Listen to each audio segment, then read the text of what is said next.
A journey from the island of Rundi, link in the description, across the legendary Geiranger Fjord and into the highlands of Dovrefjell National Park, where the mighty musk ox roams.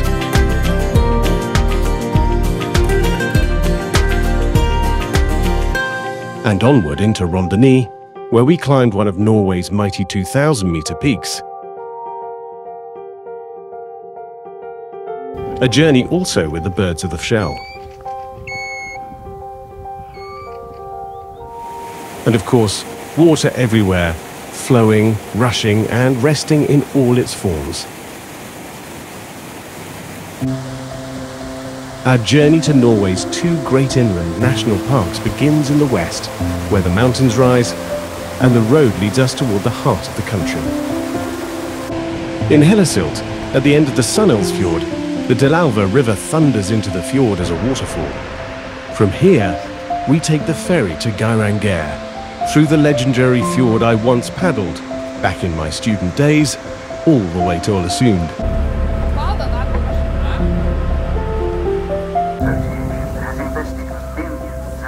Is the seagull coming along for the ride, or not? At first, the skies were a little dark and brooding, but our mood remained as bright as ever. We knew, at least in part, what lay ahead, and we couldn't wait to witness the Seven Sisters, their waters cascading in silver threads down the cliffs into the fjord. Not yet. This isn't the waterfall.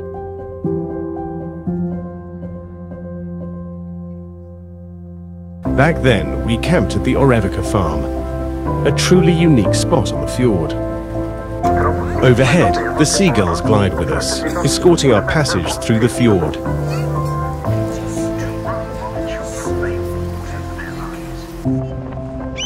Their wild cries ringing across the fjord, mingling with the sound of the wind and waves.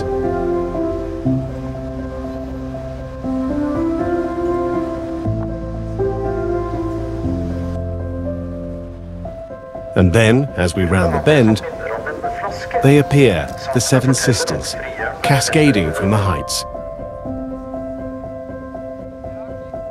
Their torrents crashing straight into the fjord below.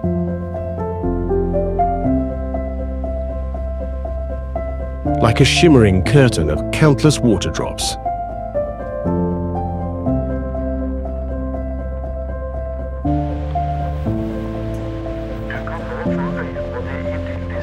And across on the southern shore, silver streams cascade into the waters of the Geiranger Fjord. And finally, as we round the last bend, we see it, Geiranger, the village that gives the fjord its name. After leaving the Geiranger Fjord, we stayed at Polfoss in a beautiful historic hotel with its own sauna. We liked it so much that we added a second night and set out on a wonderful hike to Lake Rudolfatnet, even though the skies were overcast. The trail led us across countless streams, some bridged, others to be forded on our own.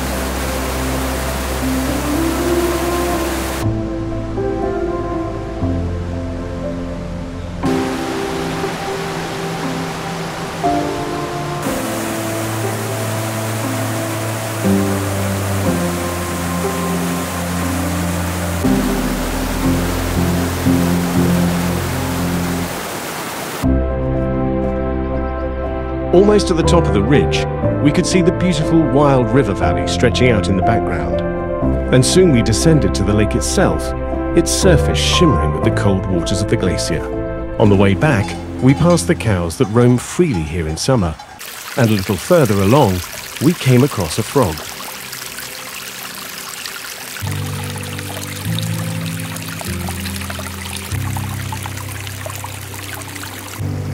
And then once more, we passed the cows, followed by the busy ants along the trail.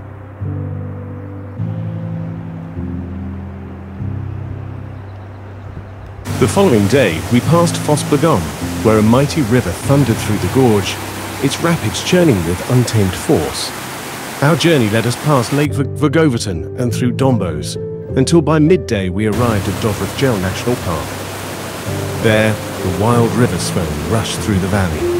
At the beginning of our hike, just after crossing the Svön River, we came upon a quiet little hamlet lying peacefully in the valley. The trail markers showed us our path, guiding us into the realm of the muskox. Another wild river crossed our path, the Stropla in Kaldvella. Over the valley, clouds rolled in heavy and grand, a striking reminder of summer in Norway.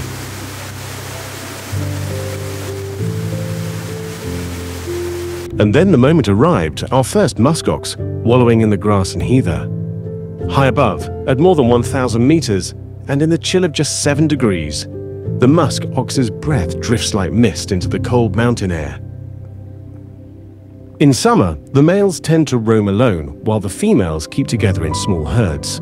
This one, I believe, was a proud solitary bull.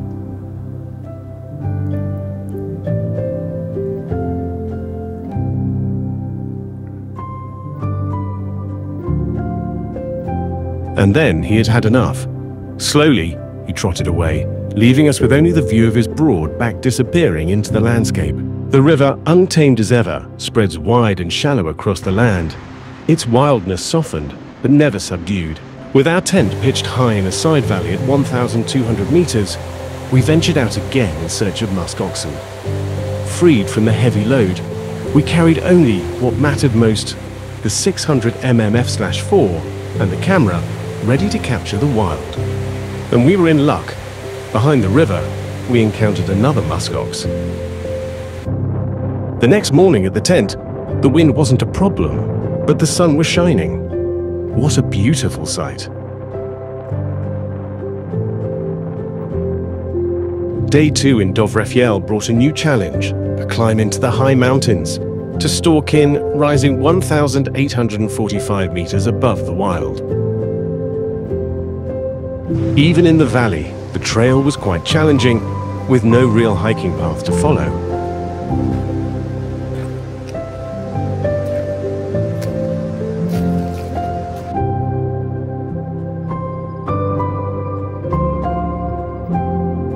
Water is everywhere, shaping the land, flowing, seeping, glistening in every direction. Accordingly, we often had to cross by stepping carefully from stone to stone. And it's nice when you've made it without getting wet. Much more water cascades from the mountain.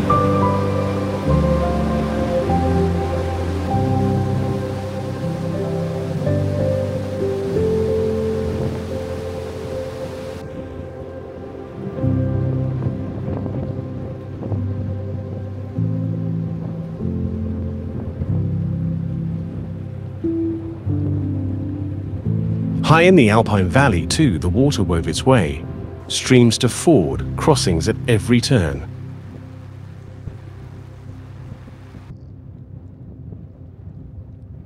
Storkin lies directly opposite this mountain, Kaldvelkin, about 100 meters higher. Here, the lakes and ponds still wear winter's icy coat. And for us, the trail winds over endless fields of snow high in the mountains.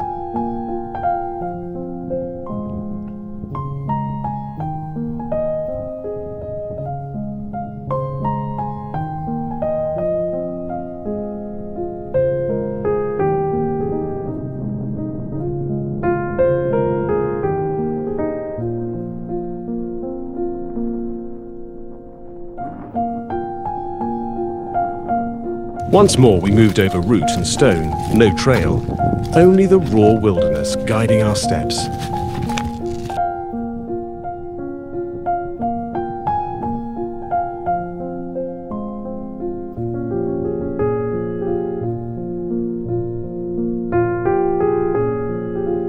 Our destination was this hill of snow, gentle in its slope, yet crowned with a breathtaking panorama.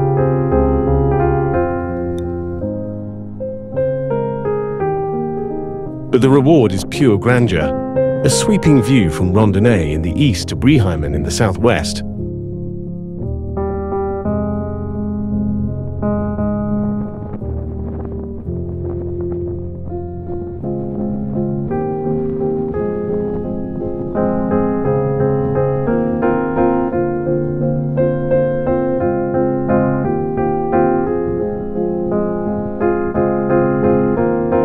Before us stands Snøhetta, the giant of Dovre soaring 2,278 meters into the sky, mountains upon mountains, fading into the horizon. As every ascent must, the climb gives way to the descent down from the heights, step by step. Even the water follows the call of the valley, flowing downward, as if echoing our own descent. And then it tumbled down as a waterfall, the mountain's voice echoing through the valley.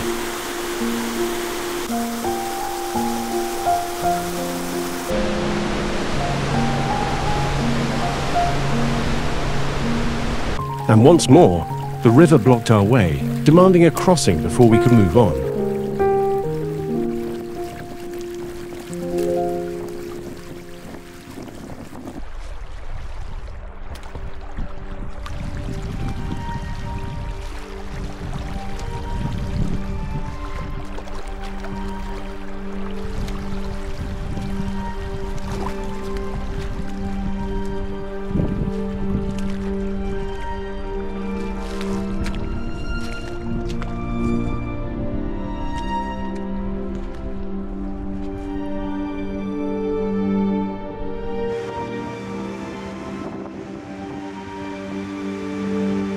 Morning mist lingered over our tent, a gentle veil in the sunlight. With the day clearing, we began our journey back.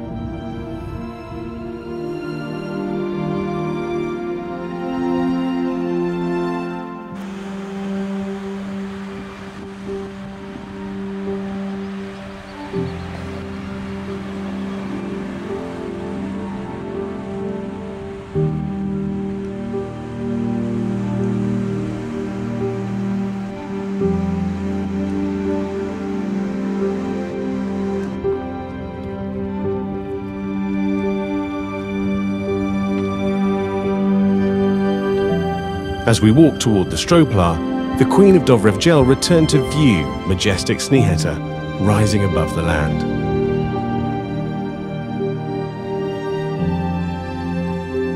A remnant of wild Europe, untamed, enduring, and rare.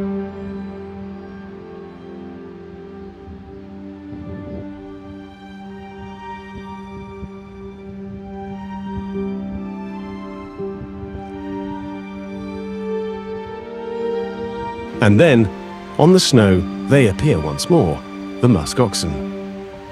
Far away, through the wavering haze of the morning light, the musk oxen appear in the glass of the 600mm lens. Just 10 minutes on, and he emerges, a lone bull, now on our side of the river. Curious, he watches us, still at a safe distance, captured through 600mm and an APS sea crop.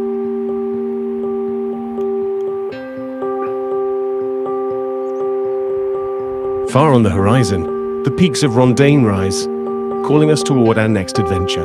A golden plover appears, its leg marked with a ring, a subtle sign that even here, in the wild, traces of civilization remain.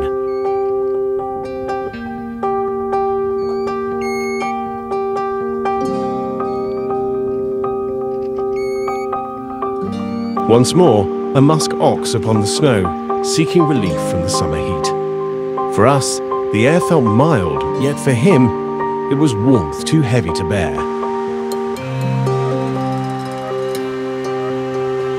Soon, he abandons the comfort of the snow, hunger calling him back to graze.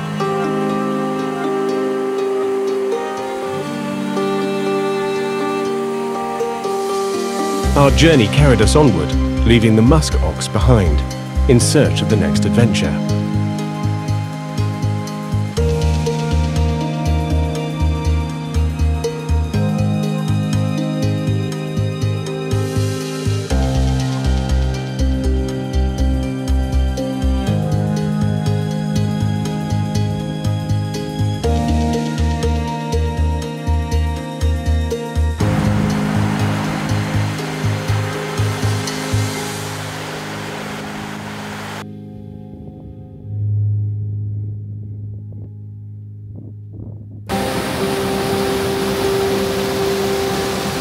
The wild river carving its way through the valley.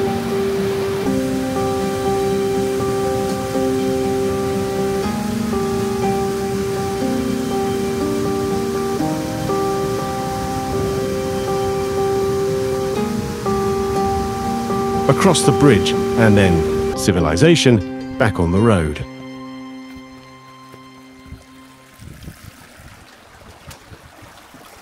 Our journey then takes us past the little train station, back to the car, and onward to Misurata, at the edge of Rondoni National Park. Once in Rondoni, I set out alone for Vesmedden at 2,015 meters. I drove to the Spranghaugen trailhead, then switched to a rented bike for the ride up to Ronvasbu Hut. From there, the real adventure began, the climb into the high mountains. The hut is located by Lake Ronvatnet, a fjord-like stretch of water framed by the mountains of Rondoni. Dark clouds gather above me. The wind carries their weight across the valley. And though water rushes everywhere, this time, wooden bridges carry me safely across.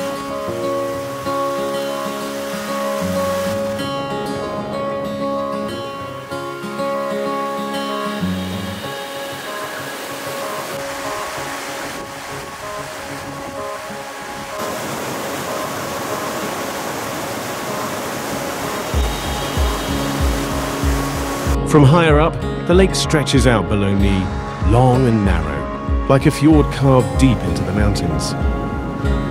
The weather was mixed, clouds drifting across the sky, strong winds sweeping the ridges. But later, the sun broke through, casting light and shadow across the rugged landscape. At the top, above 2,000 meters, I stand by myself. Just me, the wind, and an endless view, overwhelming, unforgettable.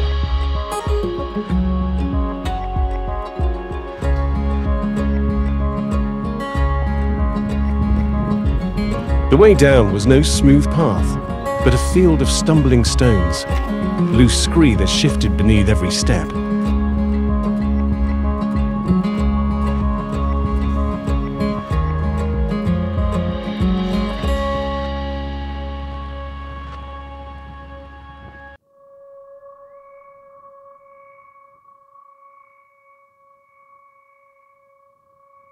In the grey of the rubble, it shines like a silent promise, the golden plover, which lets us forget the difficult path for a moment.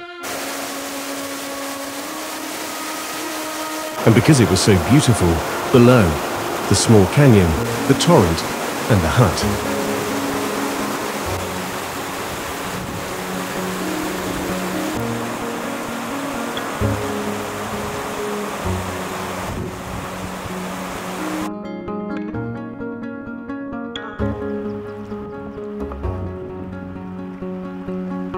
Cycling back to the car along the wild Storula River,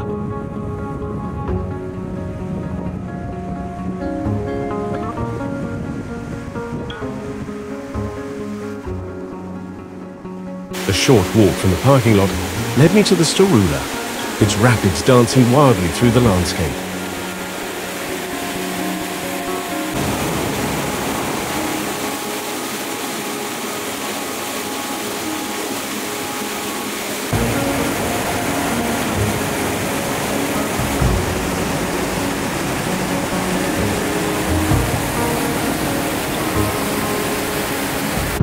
At our cabin in the evening, the clouds rolled by, painting the sky with drama.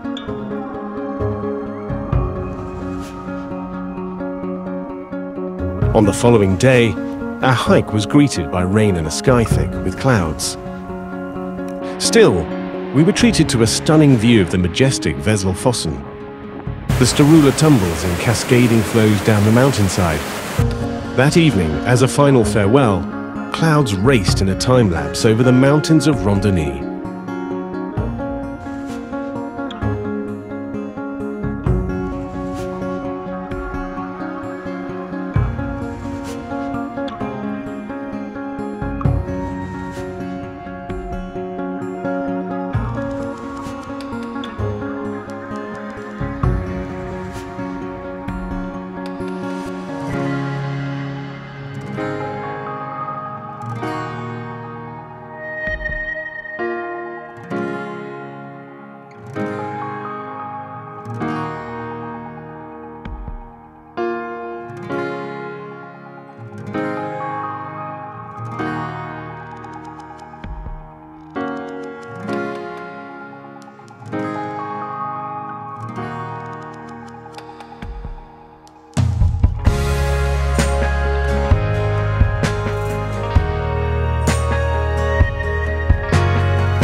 As the film comes to a close, let the final landscapes speak for themselves.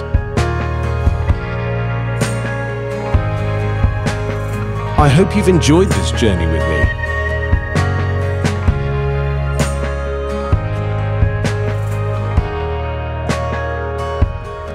And judging by this little willow tit, the joy of the moment is well shared.